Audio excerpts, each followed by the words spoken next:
Hello, Namaskar. This is Firstpost and you're watching Vantage with me, Palki Sharma.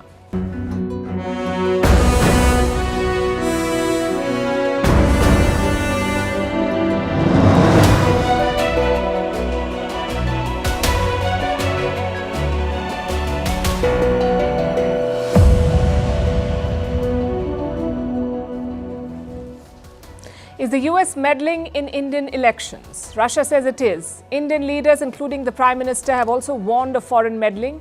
It has become a common refrain internationally as well. Countries accuse adversaries of meddling. But how serious is the issue in India and will it be investigated? We'll discuss. Meanwhile, India's Navy is expanding its presence and changing its tactics with deployments in the South China Sea and participation in a US-led naval alliance. In Russia, Victory Day celebrations as they intensify attacks on Ukraine's energy infrastructure. In New Delhi, a masterclass for the Maldivian foreign minister by India's S. Jaishankar.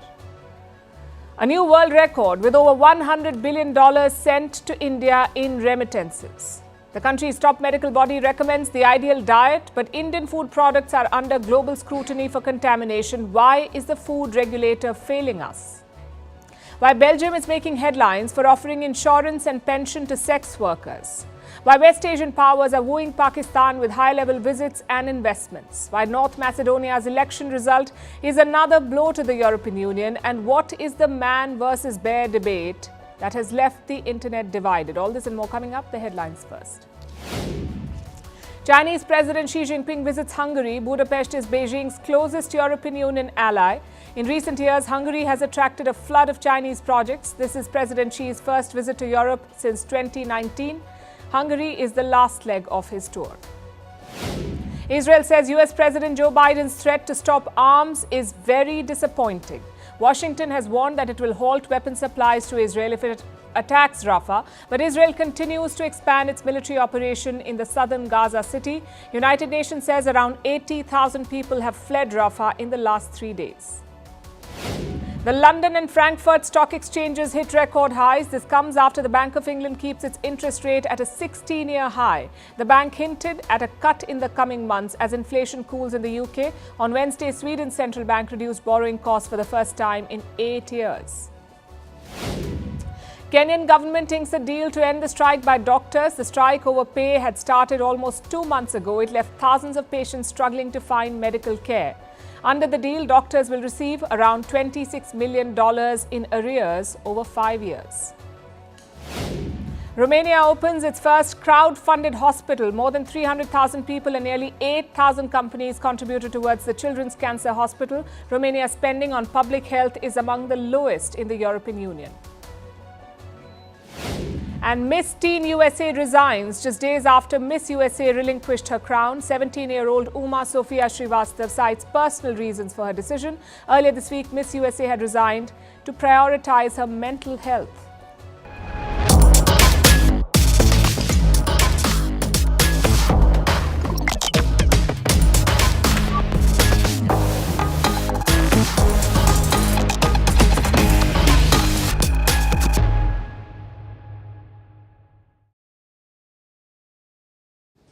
Indian elections have seen many issues: inflation, jobs, reforms, wars. We've seen it all. But this time there's a new one.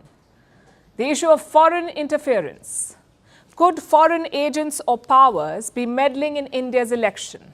A lot of people think so, and that includes the Prime Minister of India, but we'll get to that later. First, let's look at a key Indian partner, Russia.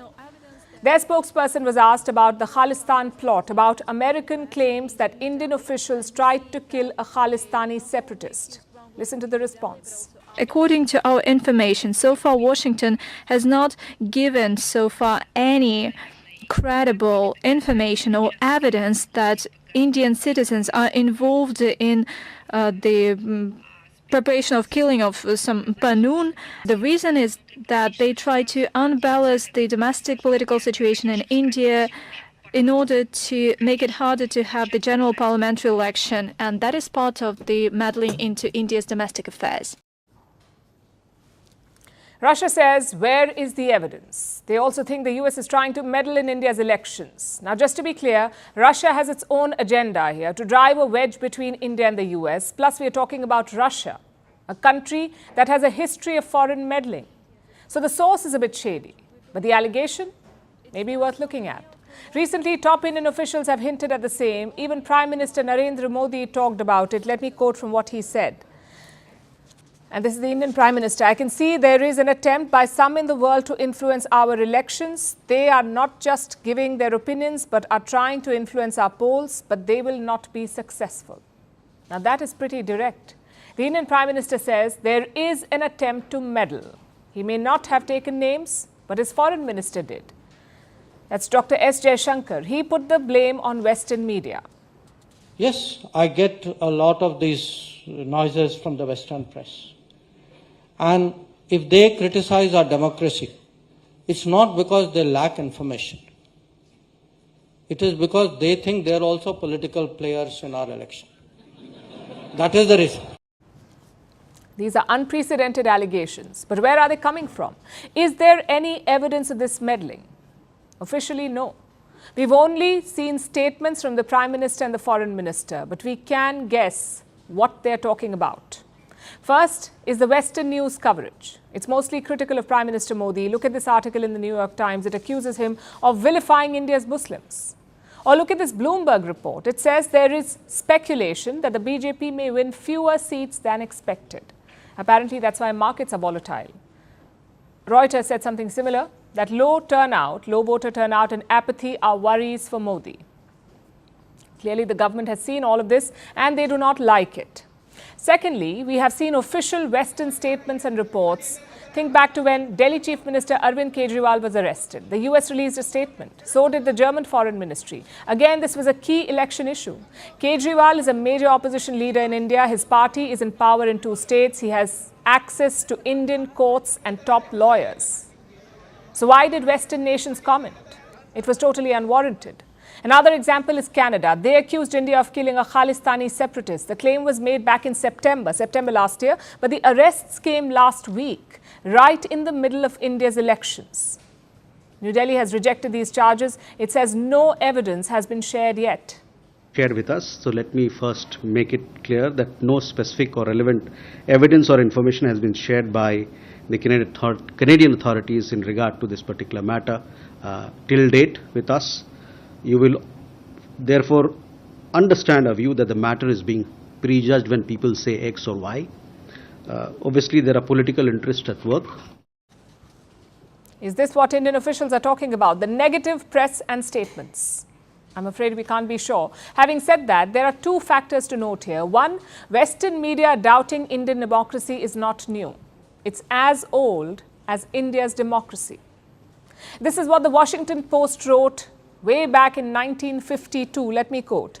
Harried officials trying to put 170 million voters through the pages of democracy find that self-government takes a lot of teaching in this land of high illiteracy and low diet. The New York Times also covered this. They talked about problems with an illiterate population. And this was not surprising. Most people in the West did not expect Indian democracy to succeed. They underestimated the Indian voter, and 7 decades later, they still do. Look at this article, again in the Western press. I'm quoting, "The right to vote is held as sacred, but polling also indicates that large numbers of Indians are willing to cede civil liberties to support a powerful ruler they see as getting things done." The same attitude, as if the Indian voter does not care about democracy or civil rights. So my point is quite simple. The Western press has a history of doing this, of criticizing Indian democracy. Whether it qualifies as intervention is a different question altogether, which brings us to the second factor, the global trend. Many countries have complained of foreign meddling. The US has accused Russia and China, Canada has accused India and China, and Europe accused Russia. So interference is not unimaginable. It's also not beyond the West. But that is also why clarity is important. All these countries have ordered investigations into foreign meddling. Some are still underway, others have been closed. In Canada, for example, India got a clean chit. Perhaps New Delhi should do the same. Go public with the facts and investigate them. Because these are serious allegations. If left unaddressed, they could fester.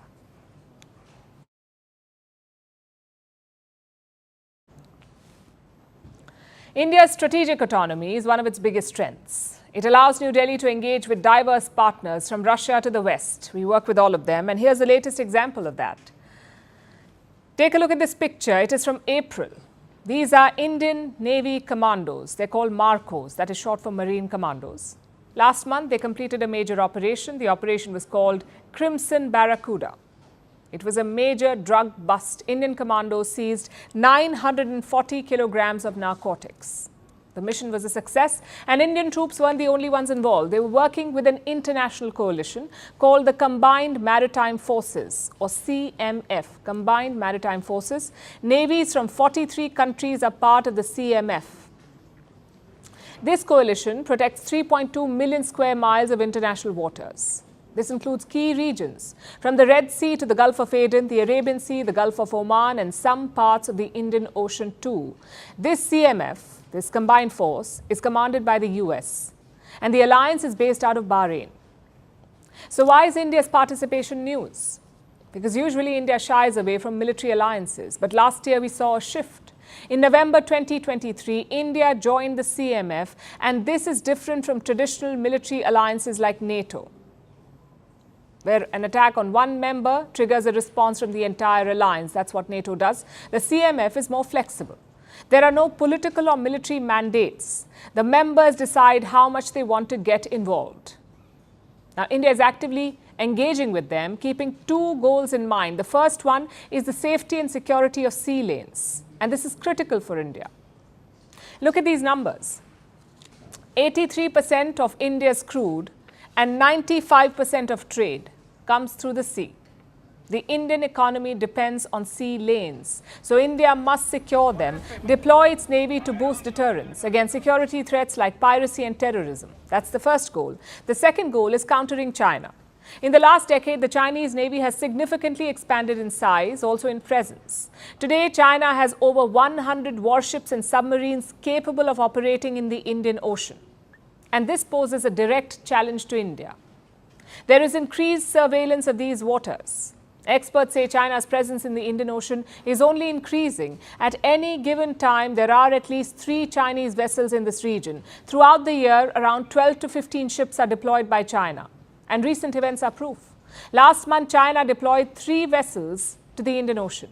Beijing said they were research vessels, research ships, but everyone knows that these vessels are used for intelligence gathering. These are spy ships. So India cannot afford to fall behind. It needs to respond. A strategic shift in the Navy's approach is imperative. Collaborating with allies helps India to enhance deterrence and to fill gaps. You see, the Chinese Navy is the largest in the world. It has 370 ships and submarines in all, 370. What about India?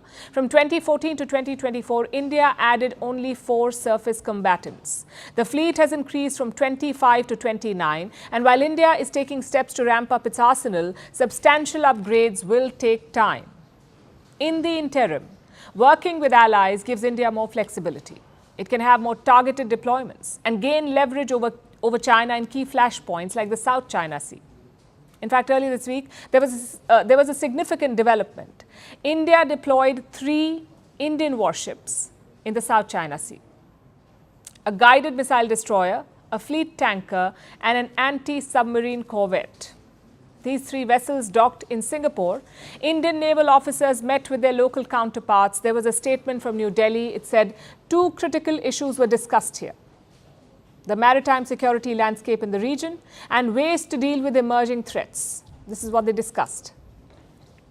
In recent months, the Indian Navy has set an example for the region with its proactive handling of the Red Sea crisis.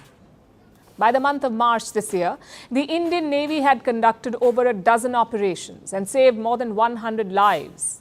More engagements with like-minded allies will only bolster India's credentials as the net security provider in this region.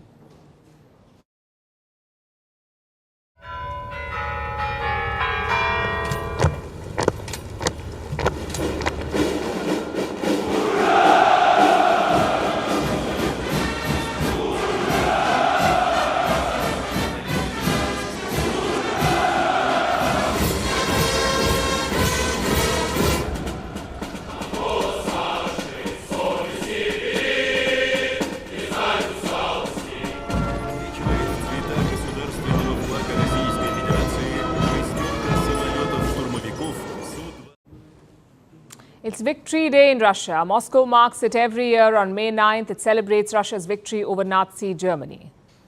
Now, Victory Day has a cult status in Moscow. Every year, there are military parades, patriotic pageantry, pomp, pride, and of course, a speech by Vladimir Putin. Today we see attempts to distort the truth about World War II. It is inconvenient to those who are accustomed to building their essentially colonial policy on hypocrisy and lies. Russia will do everything to prevent a global conflict. But at the same time, we will not allow anyone to threaten us. Our strategic forces are always in combat readiness. With these words, Putin flexed his military muscle, showcased his latest weapons, and shot off another warning to the West. The last time Russia fought European powers, it won. That's why Victory Day is celebrated, to mark their win in the Second World War. In 1941, troops from Nazi Germany invaded the Soviet Union. Entire cities were plundered. Some 27 million people lost their lives. Virtually every family in Russia was affected, including Putin's family. But the Soviet army, or the Red Army as they were called, pushed back. They drove the Nazis all the way back to Berlin. That's where the Nazis surrendered. It ended the Second World War in Europe. For Russia, the day is a powerful symbol of its military prowess, of its righteousness, of its national identity. And Putin has made it a pillar of his rule. Since 1999, he's ramped up the celebrations. He brought back displays of military might. Tanks and missiles now roll across the Red Square. Fighter jets fly overhead. Every year, he lays a wreath at the tomb of the unknown soldier. Accompanying him are veterans. This year's celebrations come as Putin begins his 5th term in power. He was joined by dignitaries, presidents of former Soviet nations, allies including leaders of Cuba, Guinea-Bissau and Laos. So why is it such a big deal for Putin? Because it serves his core belief that Russia is great and invincible. Putin draws power from nostalgia. He wants to revive the clout of the erstwhile Soviet Union. And what better occasion than Victory Day? Take the Ukraine war, for example. When Russia invaded, Putin immediately drew parallels. He cited denazification of Ukraine as a primary goal. He said Ukrainian leaders had cooperated with the Nazis. He compared this war to the Great Patriotic War. And 800 days later, he continues to do that. We celebrate Victory Day in the context of the special military operation. All its participants, those who are on the front line, on the line of combat contact, are our heroes. We bow to your perseverance, self-sacrifice, and dedication. All of Russia is with you. So Putin is thanking Russian soldiers, and he does have a lot to thank them for. In the last few months, Russia has made several gains in the battlefield. They may be modest, but they're gains nonetheless. On Tuesday, Russia launched over 70 missiles and drones. They struck power stations and energy facilities in Ukraine. Kiev and 6 other cities were affected. 9 regions plunged into darkness. It was one of the biggest attacks in weeks. The aim was simple: to cut Ukraine off the power grid. So what explains this ramped up offensive? Right now, for Moscow, time is of the essence. It is looking to occupy as much territory as possible before Ukraine receives Western aid. So Russia has mobilized more troops. It is fighting to capture more towns. For the last few weeks, it's been trying to capture Chasiv Yar, a strategic town in Donetsk. Moscow hoped it would fall by today, May 9th. That would make it a sweet Victory Day win for them. But the town is still standing. The Russia hopes to change that in the next few days. Ukraine, on the other hand, is on the defensive. It has run out of ammunition. Its soldiers are exhausted. Its front lines are faltering. Ukraine desperately needs the Western aid. So Moscow is trying to capitalize on that. As it marks the 79th Victory Day celebrations, Russia has its eyes set on another victory in Ukraine.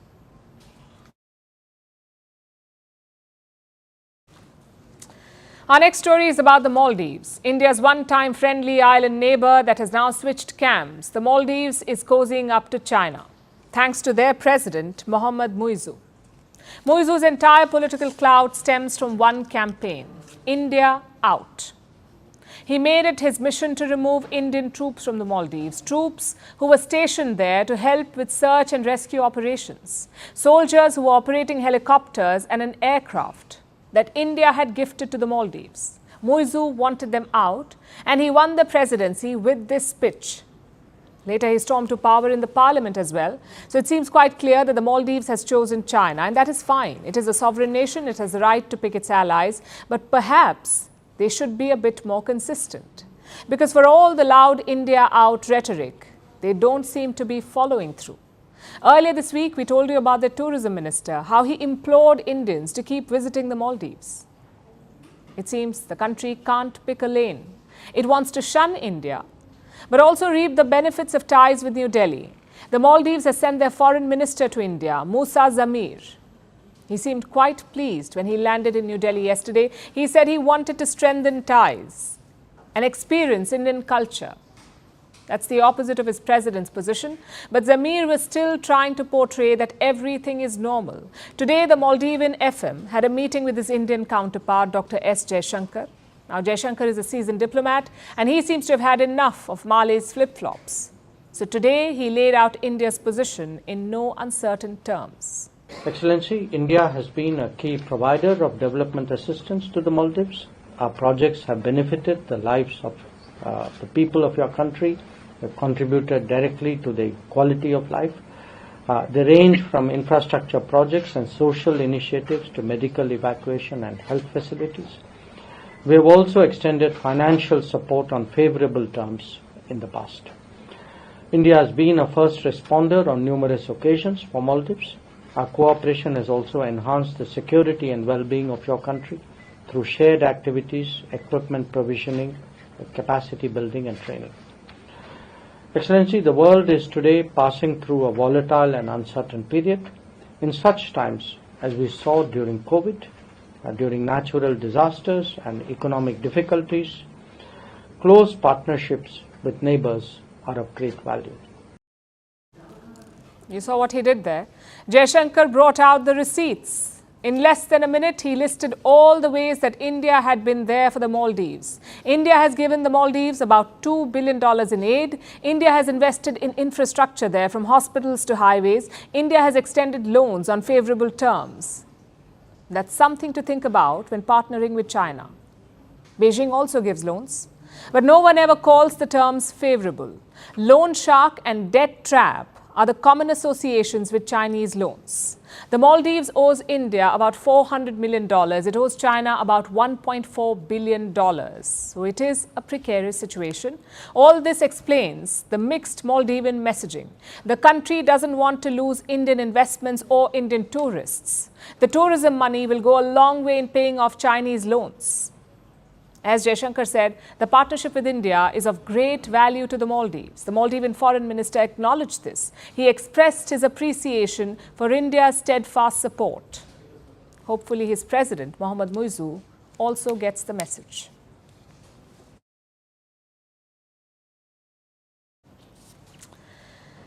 Now, what should Indians eat? Anything they want may be a popular answer, but it's not an ideal answer. Your diet has a major impact on your health. A good diet can keep you healthy, a bad one can make you sick. We already know that, but a new report also says this.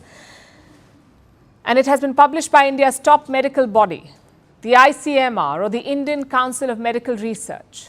They found that 56% diseases in India are linked to a bad diet, 56%.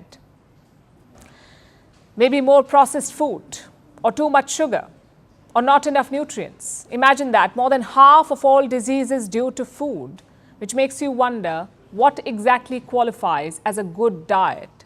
What should your plate look like? Here's what ICMR says.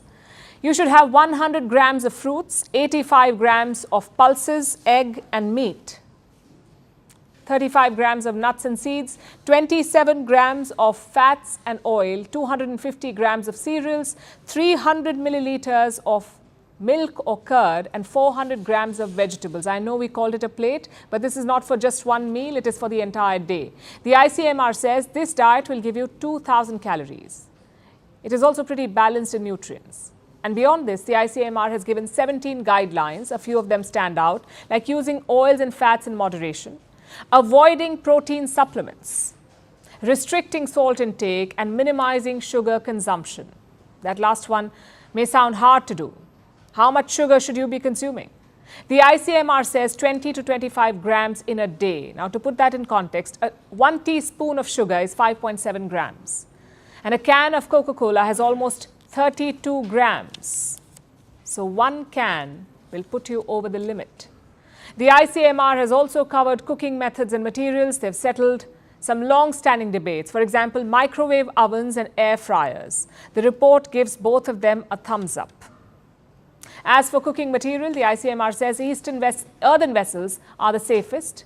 Your non-stick pans are safe too, but not beyond 170 degrees Celsius. And what about your favorite beverages? The report advises tea and coffee in moderation. It says caffeine should not exceed 300 grams per day. And how much is that? Around 3 cups. As for alcohol, it's a strict no, not even light drinking. But you know what caught our attention? The 17th guideline issued by ICMR. It says, read information on labels to make informed choices. It may sound like good advice, but is that information accurate? Based on recent developments, maybe not. Indian products are under the scanner in foreign markets, especially Indian spices. You may have heard of MDH and Everest. These are the biggest spice producers in India, but some of their products have been banned in Hong Kong and Singapore. Why? Because they had too much pesticide. And that too, a cancer-causing one. Same in Europe. In the last 5 years, the EU flagged more than 400 Indian products. Apparently, they were highly contaminated, 400. Remember, we are talking about products that had passed Indian quality checks. Yet they were flagged. 21 products had cadmium, which increases the risk of kidney disease. 59 products had pesticides, again cancer-causing ones, and 100 products had salmonella. Now, the EU flagged these products, so presumably they did not enter the European market. But what about India? We are buying and consuming these products, these contaminated items, which makes you wonder, what is the regulator doing? In India, food regulation is done by the FSSAI, the Food Safety and Standards Authority of India. They function under the Ministry of Health. So the buck stops with them. How did these products pass their quality checks? Well, the problems are many. One is funding. The regulator's budget has actually been cut.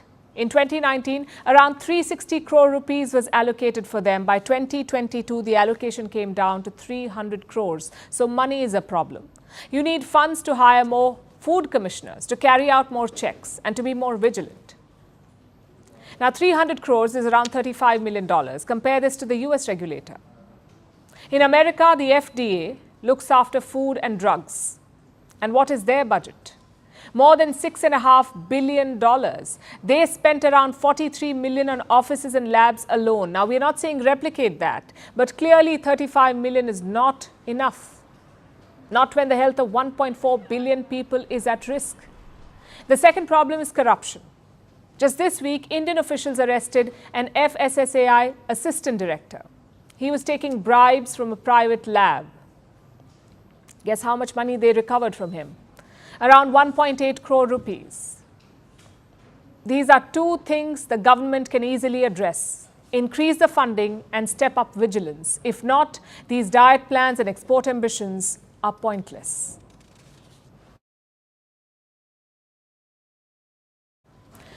Moving to Belgium, it has approved a new labour law for sex workers. It's the first country in the world to do so. This will give sex workers a lot of rights. They can have access to healthcare. They can terminate their contract anytime they want. They can refuse sexual acts. They will enjoy pension benefits. The law sets a precedent for other countries. In 78 nations across the globe, sex work is legal or partially legal. Yet when it comes to protections, there are none for these people. Can these nations take a leaf out of Belgium's book? Our next report tells you. It's a first in the entire world. Belgium has approved new labour laws for sex workers. It gives these workers some new rights. They are entitled to health insurance, pensions, unemployment, family benefits, holidays and maternity leave. So, like any other job in the world. Not just that, sex workers can now refuse any client. They can refuse any sexual act. They can also interrupt a sexual act at any time without the fear of dismissal or punishment. Pimps must provide sex workers with an alarm button in the room. If they're not comfortable, they can press the button. Plus, they must ensure their safety. If the sex workers want to end their contract, they can do that without losing their right to unemployment benefits. The new law ensures anonymity for all these workers. That way, they can apply to any other job without fear of discrimination. In 2022, Belgium became the first country to decriminalize self-employed sex work. Now they've given them employment rights. The new law is a world first, and it sets a precedent. Because while prostitution is legal or partially legal in 78 countries across the globe, when it comes to protections, there are few. Legalizing prostitution was about making it safe. It was about giving workers access to healthcare or government services. Instead, it turned into a major industry, generating millions in taxes, but doing little for the workers. And this is the situation where it's legal. So imagine the situation in countries where it's not. But that doesn't mean sex work doesn't exist there. It just escapes legal scrutiny. And that means more discrimination for the workers. Governments turn a blind eye to it. There's a lack of access to health and safety. And that leaves sex workers susceptible to violence and exploitation. This makes the Belgian government's move commendable. Because no matter what governments do, sex work exists across the globe. And it will continue to exist in the future despite stereotypes and societal attitudes. At the end of the day, sex work is work, which means sex workers are entitled to labor rights just like any other worker. This includes the right to fair wages, safe working conditions, and protection from discrimination and harassment. With this new law, Belgium aims to protect these very rights of sex workers regardless of the moral judgments that people may have.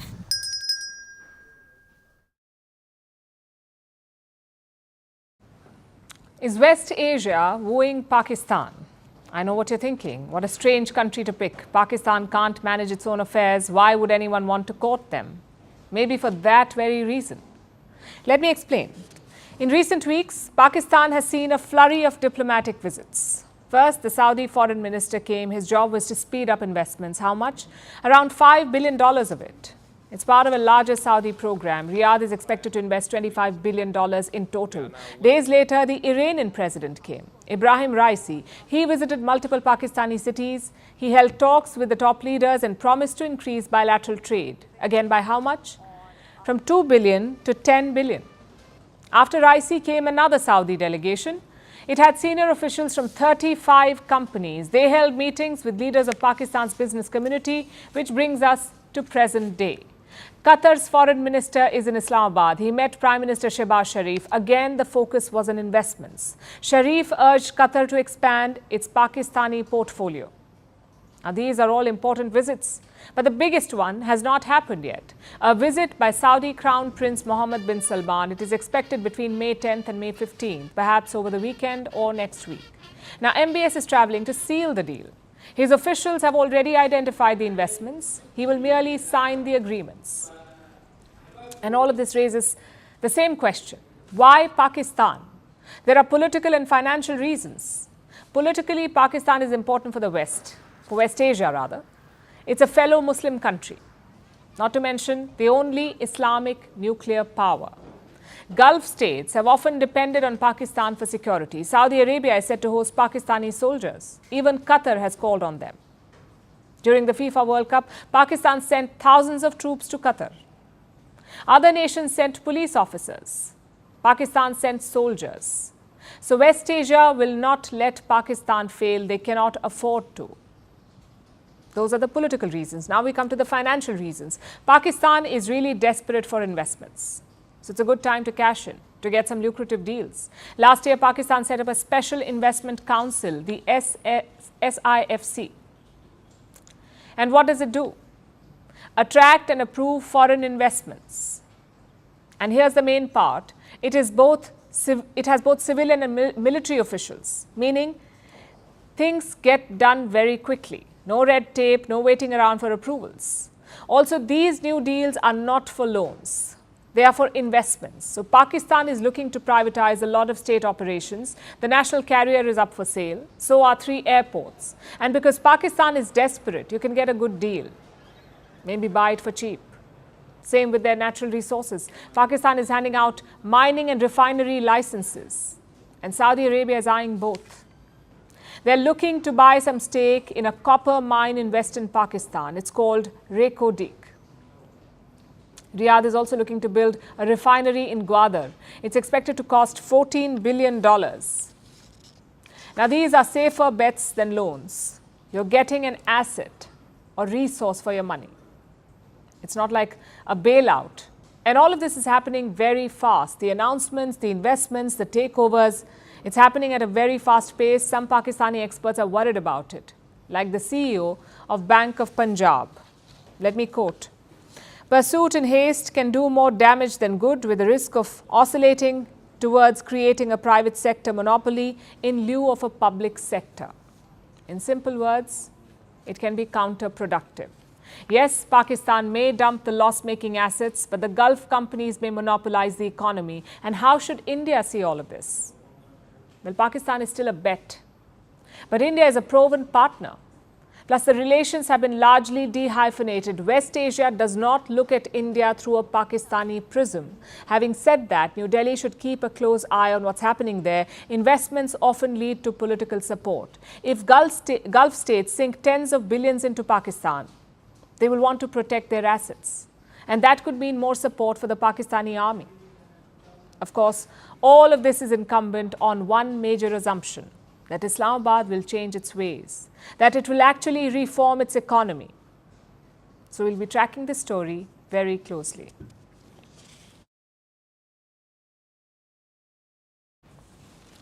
Our next story is about a world record, a record set by Indians working overseas for the kind of money they sent home. More than $100 billion. That was the volume of remittances in 2022. And this is a world first. No other country has crossed the 100 billion mark.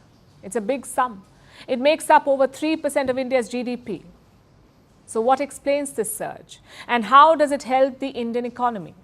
Our next report has the answers. 111 billion is a significant number. That's the value of the remittances sent by Indians working overseas in 2022. The sum surpasses the GDP of several countries like Guatemala, Bulgaria, Luxembourg, Panama, Sri Lanka, and Myanmar, just to name a few. Crossing the $100 billion mark is a milestone, but this number tells a story too. Usually, the Gulf countries make up a large chunk of remittances in India. A large number of Indian workers travel to the region, usually to find work in construction and related sectors. In the last few years, these workers have fared well. A spike in energy prices and a boom in demand for migrant workers drove up the remittances from the Gulf. But there's a new trend that's picking up. It's being driven by Indians living in developed economies and working in high-skilled jobs. They now have a 36% share in India's remittances pie. Who are these Indians? A large chunk of them are the Indian techies, working in countries like the United States, the United Kingdom, and Singapore. The World Bank expects similar levels of contribution in 2024 as well. Several factors contribute to this trend. The first and the most obvious one is cultural. Indian workers overseas have a habit of sending some of their earnings back home each month. This is for the sustenance of their families. That's unlikely to change anytime soon. The second factor are the savings programs. Overseas Indians like to keep some of their money in India, and there's a good reason for that. These savings, usually in the form of fixed deposits in banks, deliver better interest rates than the West, and they are tax exempt. While the data about these deposits is hard to come by, according to one estimate, non-resident Indians or NRIs have around $143 billion worth of deposits in India. And this number is increasing by $10 billion annually. Sending money home is also getting cheaper thanks to India's digital payments platform. UPI, or the Unified Payments System, has been opened up for overseas payments too. UPI is a real-time money transfer system. Most recently, it was integrated with Singapore's PayNow. This has led to a boost in cross-border transactions. Sending money via UPI is cheaper than using banks, and Indians in Singapore are making the most of this. By November last year, this system was recording around 100 transactions a day and close to 3,000 in a month. The Indian government plans to expand UPI to more countries. Even without this system, Indians appear poised to surpass their own record, as the World Bank predicts that remittances to India will increase to $135 billion this year.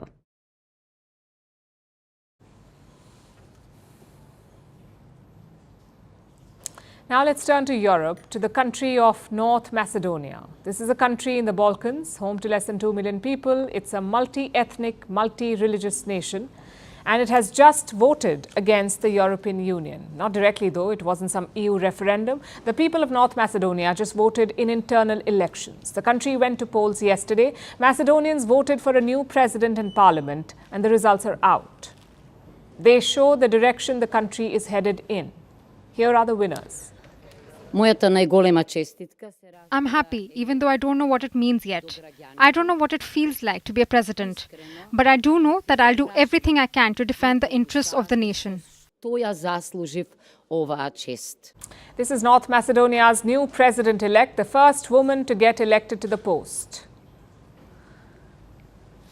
But president is a ceremonial position in the country. Much like in India, the real power is held by the country's prime minister. In North Macedonia, it's likely to be this man.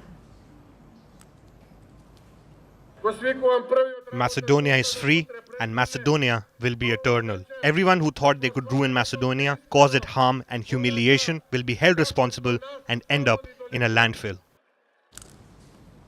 That's the leader of the winning party, Hristijan Mikoski.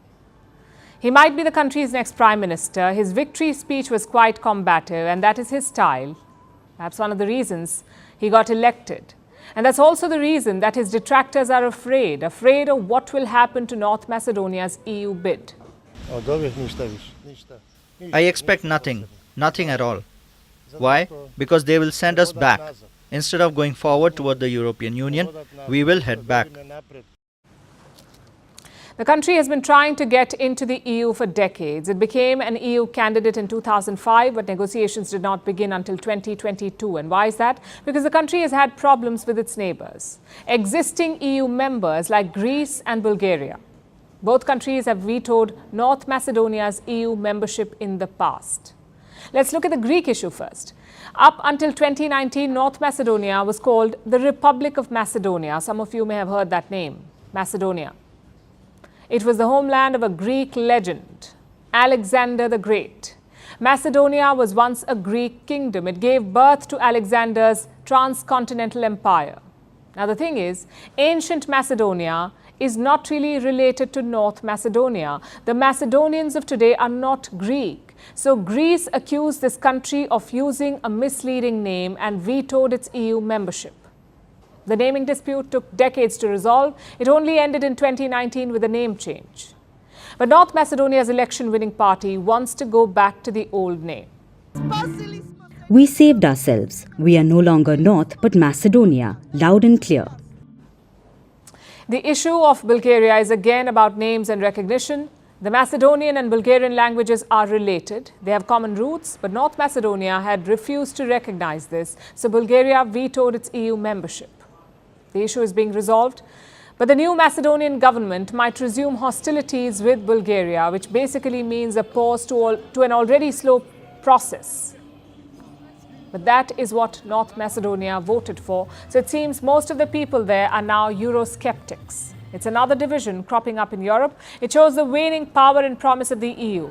A few years ago, EU membership was coveted. Countries were willing to bury the hatchet to become members of the European Union. Century-old issues were swept under the carpet, all to join the exclusive EU club. But now the situation has changed. Joining the EU is not that appealing anymore. People are voting for Eurosceptics, even in member countries.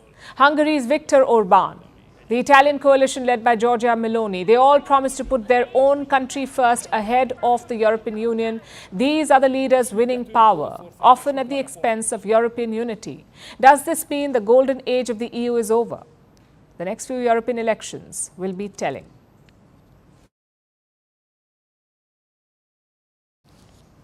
Before we begin our last story tonight, I have a question for all the women watching this. Would you rather be alone in the woods with a man or a bear? Now, this is a hypothetical question, of course, part of an online trend, but it is tearing people apart on social media. It has snowballed into a cultural discussion worth getting your teeth into. Let me show you why. Would you rather be stuck in a forest with a man or a bear? Bear. Man is scary. With a bear. What I've heard about bears, they don't always attack you, right? Depends what man, but probably a bear. 100% a bear, which is like terrifying to say, but Definitely a bear. Some men are very scary out there. a bear. I would say a man. 7 out of 8 women answered bear with very little hesitation. Now, this video has gone viral. It has been viewed tens of millions of times and it has innumerable variants. This question is being asked across nations, among friends, strangers, partners, family members, and the answer is almost always the same. If they're alone in the woods, a good number of women would prefer a bear over a man around them. And this answer is not sitting well with many, but not in the way you would imagine. It has sparked anger online, especially among men. Some are calling the question misandrist.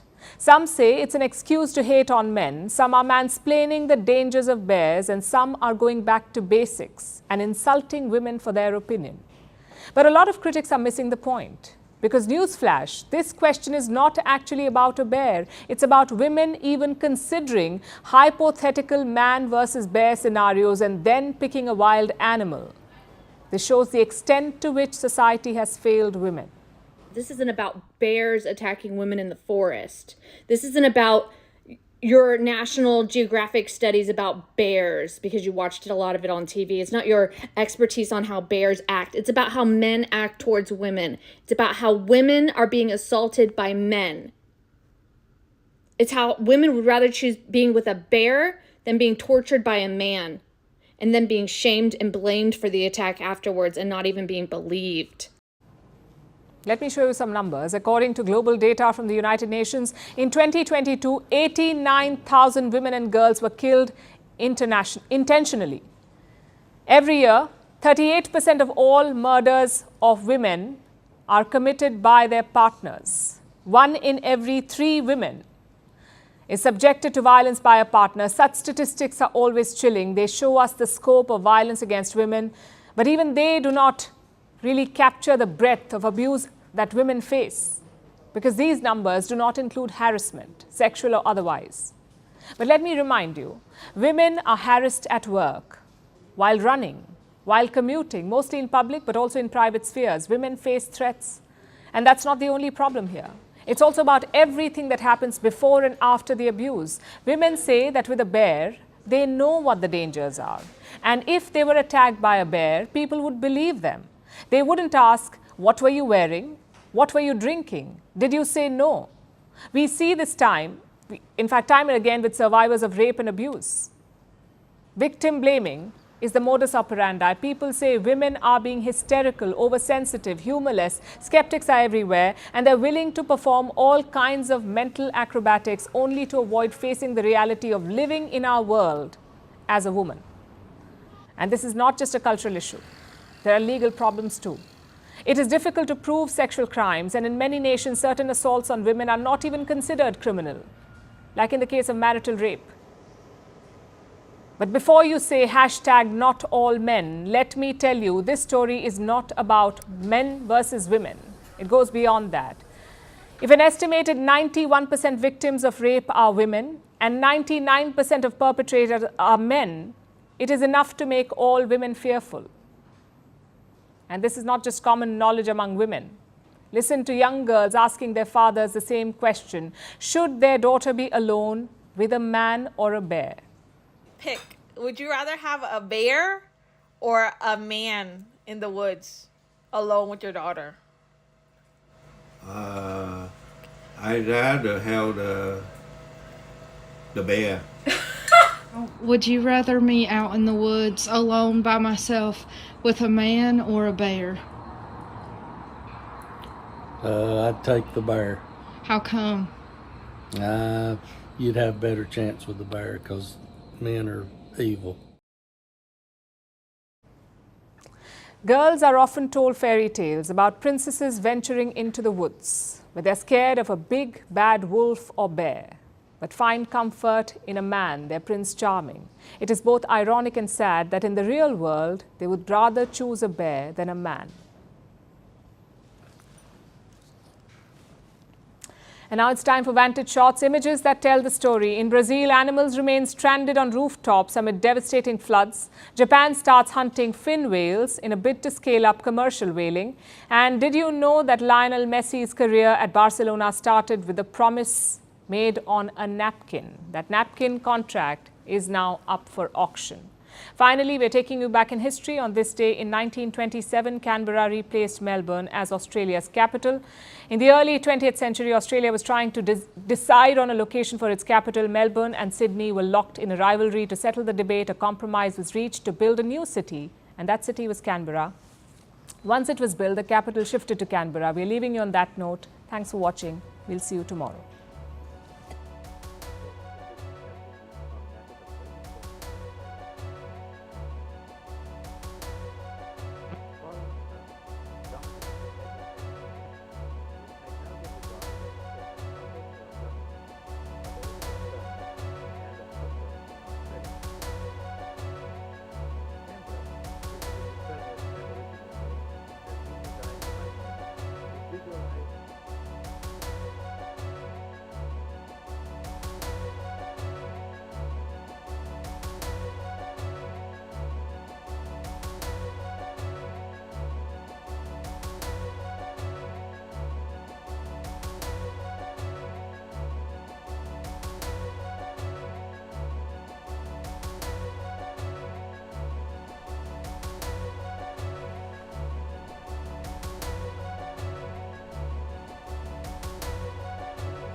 This is the Dandora dump, Kenya's largest dump site, located east of the capital Nairobi.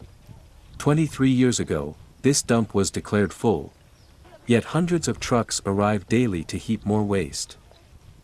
This nearly 50 acres of land receives more than 2,000 tons of waste every day. Armed with gardening hose and bamboo seedling, Kenya's younger generation has decided to take matter into their own hands. These students study in a school near the Dandora dump. Every morning smoke billows from the burning of refuse, floating its way over to their school. Over time, cases of respiratory illnesses among students and teachers started increasing. The dump site produces gas in the morning and also in the afternoon. Seeing is becoming a problem in the morning. They produce mist, they produce fogs which really pollutes the environment, produces bad smells, which it seems as if somebody is living in a toilet whereby you are in a classroom, funny enough. But some of the challenges that really affect us is the smell coming out from the dam site, the smoke. Burning of those elements in there really produces spokes that also triggers asthma. Asthma is a disease that it's commonly known in Dandora Secondary School. The impacts of air pollution to all parts of our bodies, including our brains, our organs, including our lungs, actually impact on even children before they are born, young children. It is really the best way to ensure that you do not breathe polluted air is to minimize your exposure. So, the students launched a bamboo project to fight back. More than 100 bamboo plantings dot the mini forest created around the school. They hope fully grown bamboo would help filter the filthy air around the school. My motivation of initiating Baboo Project in the school was to mitigate the effects of dam site. It really pollute the air that we breathe, and with that I know it is going to reduce the cases of respiratory infections amongst the people in the Dandora community. UNESCO hails bamboo trees as one of nature's finest air purifier. This is because it has a high uptake of carbon dioxide. Now, planting bamboo trees ensures that there is a barrier that is provided in terms of the air that is polluted coming through, especially when you look at the fine particles. As well as, of course, the bamboo being a plant ensures that there is photosynthesis, and in photosynthesis ensures that it's producing oxygen, whereas also intaking carbon dioxide. The publicly funded school has its fair share of challenges. The project relies on donations to afford the seedlings. That cost around 400 Kenya shillings or around $3 each. But the school management is determined to keep going until the entire 900-meter wall that separates it and the dump site is covered by bamboo trees. The Dandora Secondary School is also planting other species of trees for better air circulation. As Dandora fraternity, we have come into a conclusion in order to pick other species to come forward in order to plant them. These species include jacaranda and the grevillea. The reason behind why we are picking the species is that they are easy to plant, easy to access the seedling. And the other advantage is that the tree will be helpful in order to boost our air circulation around our school, since we are near to a dump site. There are other challenges too. Vultures from the dump site are a nuisance at mealtimes. Students even have to guard their plates from being snatched. The United Nations Environment Programme deployed sensors to Nairobi's Dandora neighborhood from October 2023 to April 2024 to monitor pollution levels from the dump site. Out of the 166 days monitored, only a mere 12 days met the WHO guidelines of air quality.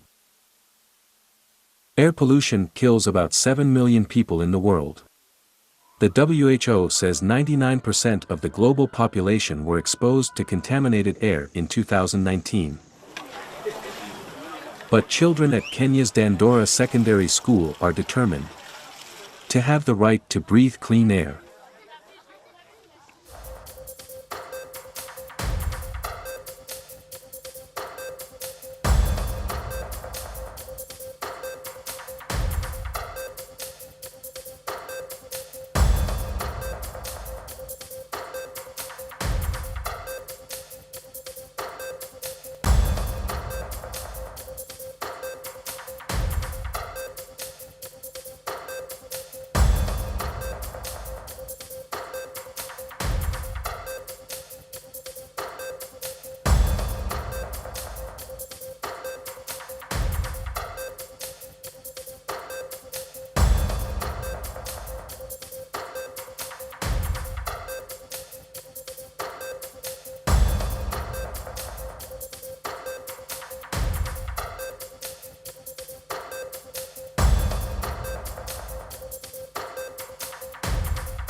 From impeachments to inaugurations, if it's a political story, we are on the scene. The race for the White House is heating up. We're beating Biden. How dare he say that? If it's breaking news, we're live with the latest coverage. From the White House, the State Department, and Capitol Hill, we know the issues, but above all, we know the players to bring you the latest in-depth analysis on all the key stories that we're covering. I'm Eric Ham. Join me from Washington here on Firstpost America.